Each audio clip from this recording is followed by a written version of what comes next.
George Podippara നമുക്കൊപ്പം ചേരുന്നുണ്ട്. Shri George Podippara, ഞങ്ങൾ പുറത്തുവിടുന്ന ഈ വാർത്ത MK വർഗീസ് BJP സ്ഥാനാർത്ഥിയാവാൻ നീക്കം നടക്കുന്നു എന്നതാണ്. BJP ഗൗരവമായി അതിൻ്റെ ഫൈനലൈസേഷനിലേക്ക് വരുന്നു. ഒല്ലൂരിൽ ലക്ഷ്യമിട്ടുകൊണ്ടാണ് നീക്കം. ഇത് ഇടതുമുന്നണി ക്യാമ്പിലുണ്ടാക്കുന്ന ആശയക്കുഴപ്പം ചെറുതല്ല. നമുക്കറിയാം MK വർഗീസ് നേരത്തെ തന്നെ ഈ BJP പുകഴ്ത്തലും സുരേഷ് ഗോപി അനുകൂല നിലപാടുകളും എടുത്ത് മുന്നണിക്കകത്ത് പൊതുവിൽ വ്യത്യസ്തനായ നിലപാടെടുത്ത് പ്രതിസന്ധിയിൽ നിൽക്കുകയാണ്. ഈ ഒരു നീക്കം പ്രതീക്ഷിത നീക്കമാണോ? BJP ഈ നീക്കം പ്രാവർത്തികമാക്കാനുള്ള സാധ്യത എത്രമാത്രമാണുള്ളത് തൃശ്ശൂർ രാഷ്ട്രീയത്തിൽ? തീർച്ചയായിട്ടും ആ കാര്യം നമുക്ക് തള്ളിക്കളയാൻ പറ്റുന്ന കാര്യമല്ല. MK വർഗീസിന്റെ നിലപാടുകൾ പലപ്പോഴും സംശയാസ്പദമാണ്. അതായത് അദ്ദേഹം വേണമെങ്കിൽ സ്ഥാനം കിട്ടാൻ വേണ്ടി അല്ലെങ്കിൽ അദ്ദേഹത്തിന്റെ അനുകൂല സാഹചര്യം ഉപയോഗിച്ച് സ്വന്തം സ്ഥാനങ്ങൾ ഉറപ്പിക്കാനുള്ള ഒരു പ്രത്യേക വൈഭവം അദ്ദേഹത്തിനുണ്ട്. അതുകൊണ്ടാണ് ഒരു പ്രത്യേക രാഷ്ട്രീയ സാഹചര്യത്തിൽ കോൺഗ്രസ്സുകാരനായിരുന്നു. അതിന് തൊട്ട് മുമ്പുള്ള തവണ കോൺഗ്രസ് ടിക്കറ്റിൽ ജയിച്ച ആളാണ് നെട്ടിശ്ശേരി വാർഡിൽ. അതിനുശേഷം കോർപ്പറേഷനിൽ നെട്ടിശ്ശേരി വാർഡിൽ അദ്ദേഹം തന്നെയായിരിക്കും വീണ്ടും സ്ഥാനാർത്ഥി എന്ന് വിശ്വസിച്ചിരുന്ന ഒരു ഘട്ടത്തിലാണ് ഉമ്മൻചാണ്ടി അടക്കം ആളുകൾ ഇടപെട്ട് ചില അഡ്ജസ്റ്റ്മെന്റുകൾ വേണ്ടി വന്നത്. എ ഗ്രൂപ്പ് I ഗ്രൂപ്പ് തമ്മിലുള്ള സീറ്റ് മാറലിന്റെ അടിസ്ഥാനത്തില് നെട്ടിശ്ശേരിയിൽ വേറൊരു സ്ഥാനാർത്ഥി, ഉമ്മൻചാണ്ടിക്ക് കൂടി വേണ്ടപ്പെട്ട ഒരു സ്ഥാനാർത്ഥിയെ നിർത്താൻ ശ്രമിച്ചു. അപ്പോ പിന്മാറില്ല എന്ന് പറഞ്ഞ് MK വർഗീസിൽ നിന്നു. അങ്ങനെ വർഗീസ് ജയിക്കുകയും ആ ഒരു സീറ്റിന്റെ ബലത്തിൽ CPM-ന് കോർപ്പറേഷൻ ഭരണം നിലനിർത്തേണ്ട അല്ലെങ്കിൽ കോർപ്പറേഷൻ ഭരണത്തിൽ ആ ഒരു സീറ്റ് നിർണായകമായ ഒരു ഘട്ടത്തിലാണ് MK വർഗീസ് മേയറായത്. ഒരു പ്രത്യേക പീരീഡിന് ശേഷം MK വർഗീസ് മാറും എന്നൊക്കെ ആദ്യഘട്ടത്തിൽ പറഞ്ഞിരുന്നെങ്കിലും ഇപ്പോ കാലാവധി തീരുന്ന ആ 5 വർഷക്കാലം മുഴുവൻ MK വർഗീസ് തൃശ്ശൂർ മേയറായി, കോർപ്പറേഷൻ മേയറായി നിൽക്കുന്ന കാഴ്ചയാണ് നമ്മൾ കാണുന്നത്. കോൺഗ്രസ് പലവട്ടം അദ്ദേഹത്തെ വളയ്ക്കാൻ ശ്രമിച്ചു, നടന്നില്ല. BJP അദ്ദേഹത്തെ ഏറ്റവും ഒടുവിൽ കേൾക്കുന്നത് ഒരുപക്ഷെ അദ്ദേഹം BJP സ്ഥാനാർത്ഥിയായിട്ട് ഒല്ലൂര് മത്സരിച്ചേക്കുമെന്നാണ്. പക്ഷെ അത് അങ്ങനെ മത്സരിപ്പിക്കുന്നതിൽ തെറ്റൊന്നുമില്ല. BJPയെ സംബന്ധിച്ചിടത്തോളം കോർപ്പറേഷൻ മേയർ എന്നുള്ള നിലയ്ക്ക് അദ്ദേഹം വളരെ വോട്ടർമാർക്ക് സുപരിചിതനായ വ്യക്തിയാണ്. പക്ഷെ ഒരു MLA സ്ഥാനാർത്ഥിയായിട്ട് MK വർഗീസിന്റെ പ്രകടനം എത്രത്തോളം നന്നാവും എന്നുള്ള കാര്യത്തിൽ എനിക്ക് അത്ര ഉറപ്പില്ല. ഇപ്പൊ ഈ പറയുന്നത് പോലെ BJP പ്രതീക്ഷിക്കുന്ന അത്ര വലിയൊരു നേട്ടം MK വർഗീസിന്റെ സ്ഥാനാർത്ഥിത്വത്തിലൂടെ BJPക്ക് ഉണ്ടാകുമോ എന്നുള്ള കാര്യത്തിൽ സംശയമുണ്ട്. കാരണം 2 കാരണങ്ങളാണ്. ഒന്ന്, കഴിഞ്ഞ ലോക്സഭാ തെരഞ്ഞെടുപ്പിൽ BJP ഒല്ലൂർ നിയമസഭാ മണ്ഡലത്തിൽ ലീഡ് എടുത്തു എന്നുള്ളതൊക്കെ ശരിയാണ്. അവിടെ കഴിഞ്ഞ നിയമസഭാ തെരഞ്ഞെടുപ്പിൽ ഇപ്പോഴത്തെ റവന്യൂ മന്ത്രി അഡ്വക്കേറ്റ് K രാജൻ ഏതാണ്ട് 21,000 വോട്ടിന്റെ ഭൂരിപക്ഷത്തിൽ ജയിച്ചതാണ്. അത് ഒരുപക്ഷെ ചരിത്രത്തെ ഏറ്റവും വലിയ ഭൂരിപക്ഷമാണ് ഒല്ലൂരിൽ അന്ന് കിട്ടിയത്. ഒന്ന്, രാജന്റെ വ്യക്തി പ്രഭാവം. 2, അന്നത്തെ ഒരു പ്രത്യേക രാഷ്ട്രീയ സാഹചര്യം. 3, കോൺഗ്രസ് സ്ഥാനാർത്ഥി അധികാരം അറിയാത്ത അല്ലെങ്കിൽ മണ്ഡലത്തിൽ അത്ര സുപരിചിതനല്ലാത്ത ജോസ് വള്ളൂർ, അന്നത്തെ DCC പ്രസിഡന്റ്, പിന്നീട് DCC പ്രസിഡന്റായ ജോസ് വള്ളൂരായിരുന്നു. ജോസ് വള്ളൂരിനെ മണ്ഡലത്തിലെ കോൺഗ്രസ് പ്രവർത്തകർക്ക് പോലും അത്രമേൽ പരിചയമില്ലായിരുന്നു. മാത്രമല്ല ആ ഒരു പ്രത്യേക രാഷ്ട്രീയ സാഹചര്യത്തിൽ രാജന്റെ വ്യക്തി പ്രഭാവം സ്വാധീനിച്ചു. പക്ഷെ ഇക്കുറി കാര്യങ്ങൾ അല്പം വ്യത്യസ്തമാണെന്നാണ് ഞാൻ വിചാരിക്കുന്നത്. ഒല്ലൂരിൽ ഒരുപക്ഷെ ഇത്തവണ സ്ഥാനാർത്ഥിയാകാൻ സാധ്യതയുള്ള കോൺഗ്രസ് സ്ഥാനാർത്ഥിയായിട്ട് വരാൻ പോകുന്നത് അഡ്വക്കേറ്റ് ഷാജി കോടങ്കണ്ടത്തായിരിക്കുമെന്നാണ് ഞാൻ കരുതുന്നത്. കാരണം അദ്ദേഹം വളരെ അദ്ദേഹം ഈ പറഞ്ഞ ഈ ടോൾ പ്രശ്നത്തിൽ ഹർജി കൊടുത്ത് അതിനായിട്ട് പോരാടി ഇപ്പോൾ ടോൾ ഒഴിവാക്കിയതിൽ അദ്ദേഹത്തിന്റെ ഒരു പങ്കാണ് ഏറ്റവും പ്രധാനം. സുപ്രീം കോടതി വരെ പോയി അദ്ദേഹം വാദിച്ചു.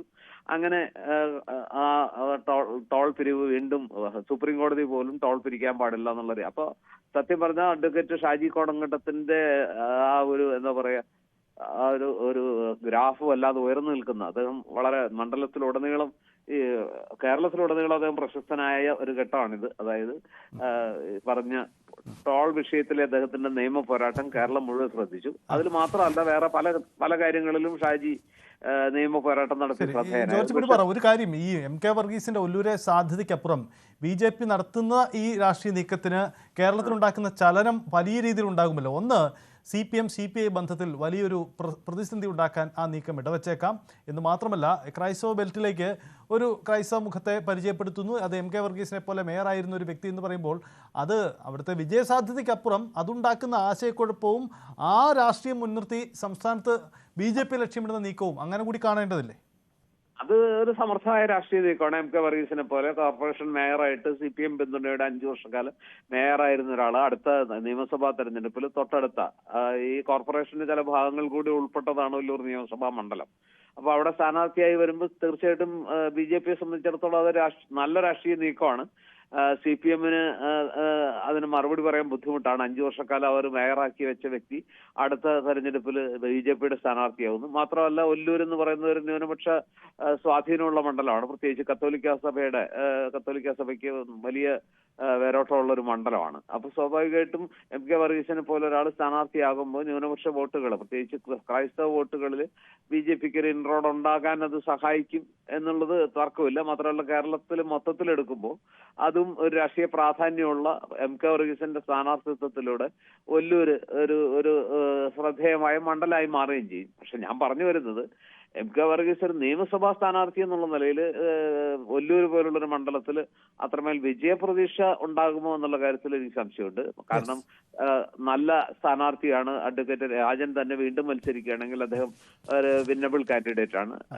അദ്ദേഹത്തിന് എതിരാളിയായിട്ട് അഡ്വക്കേറ്റ് ഷാജി കോടങ്കണ്ടത്ത് വരികയാണെങ്കിൽ ഇപ്പോഴത്തെ സാഹചര്യത്തിൽ അദ്ദേഹവും വളരെ പ്രശസ്തിയിൽ നിൽക്കുകയാണ്.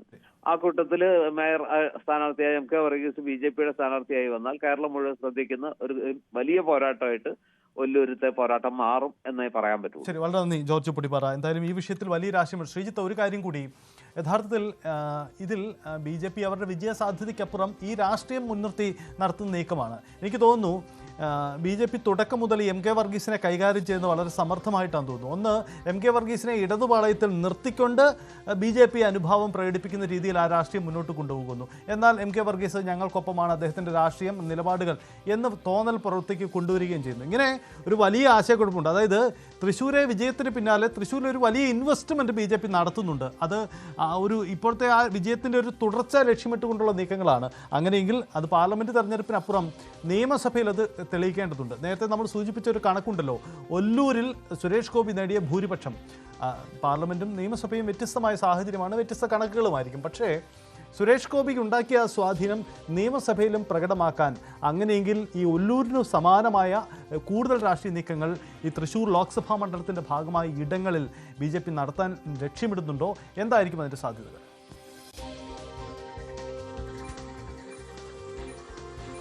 തീർച്ചയായും സജിത്ത്, കാരണം സാധാരണഗതിയിൽ തിരുവനന്തപുരത്തിന് അപ്പുറത്തേക്ക് ഒരു മണ്ഡലത്തിൽ BJP ലോക്സഭാ തെരഞ്ഞെടുപ്പിലടക്കം നിയമസഭാ മണ്ഡലത്തിലൊക്കെ മുന്നോട്ട് പോകുന്ന സാഹചര്യങ്ങൾ വളരെ കുറവാണ്. അങ്ങനെ നിൽക്കുമ്പോഴാണ് തൃശ്ശൂരിൽ നിരവധി മണ്ഡലങ്ങളിൽ, തൃശ്ശൂർ ലോക്സഭാ സീറ്റിലെ ഏതാണ്ട് 6 മണ്ഡലങ്ങളിൽ BJP ഒന്നാം സ്ഥാനത്തെത്തുന്നു എന്നുള്ളത്, ഗുരുവായൂർ ഒഴികെയുള്ള മണ്ഡലങ്ങളിൽ. അവിടെയാണ് BJP ഈ സാധ്യതകൾ പരമാവധി ഉപയോഗിക്കണം എന്ന് തിരിച്ചറിയുന്നതും. അത് ഏതെങ്കിലും ഒരു സംസ്ഥാന നേതാക്കളെ, ഇപ്പോൾ ഒല്ലൂർ പോലുള്ള മണ്ഡലത്തിൽ നോക്കും, BJP 22,000 വോട്ടേ B ഗോപാലകൃഷ്ണന് കിട്ടിയിട്ടുണ്ട്. ദയവായും തൊട്ടുക. KV അബ്ദുൽ ഖാദർ, CPM-ന്റെ ജില്ലാ സെക്രട്ടറി തന്നെ നമുക്കൊപ്പം ചേരുന്നു. ശ്രീ KV അബ്ദുൽ ഖാദർ, MK വർഗീസ് എന്ന മേയറെ സ്ഥാനാർത്ഥിയാക്കാൻ BJP ഒരുങ്ങിയാണ്. നേരത്തെ തന്നെ എന്തുകൊണ്ടാണ് CPM നേതൃത്വം ഈ മേയറെ തള്ളിപ്പറയാൻ മടിക്കുന്നതെന്ന ചോദ്യം പലരും ഉന്നയിച്ചതാണ്. കാരണം പലപ്പോഴും BJP ആഭിമുഖ്യവും സുരേഷ് ഗോപി ആഭിമുഖ്യവും ഒക്കെ ഈ മേയർ പ്രകടിപ്പിച്ചിട്ടുണ്ട്. ഇതൊരു വലിയ വെല്ലുവിളിയാവില്ലേ? BJP-യുടെ ആഗ്രഹത്തെക്കുറിച്ച് ഞങ്ങൾ എന്താ തള്ളിപ്പറയേണ്ടത്? അത് BJP-യുടെ ആഗ്രഹം മാത്രമാണ്. മേയർ അദ്ദേഹം ശക്തമായിട്ട് തന്നെ പറഞ്ഞിട്ടുണ്ട്, അദ്ദേഹത്തെ മേയറാക്കിയത് ഇടതുപക്ഷമാണ്, ഇടതുപക്ഷത്തിന്റെ കൂടെ അദ്ദേഹം ഉറച്ചു നിൽക്കും എന്ന് അദ്ദേഹം അസന്നിഗ്ധമായിട്ട് പറഞ്ഞിട്ടുണ്ട്. അതുകൊണ്ട് ഞങ്ങൾക്ക് അതേക്കുറിച്ച് ആശങ്കയൊന്നുമില്ല. അദ്ദേഹത്തിന്റെ നേതൃത്വത്തിൽ ഈ കോർപ്പറേഷൻ ഭരണസമിതി ഏറ്റവും ശക്തമായിട്ട് മുന്നോട്ട് പോവാണ്. പിന്നെ നിങ്ങൾ പറഞ്ഞു BJP അദ്ദേഹത്തിനെതിരായിട്ട് നടത്തിയ അഴിമതി ആരോപണങ്ങളും ആക്ഷേപങ്ങളും മറക്കാറായോ? ഹൈക്കോടതിയുടെ ഡിവിഷൻ ബെഞ്ച്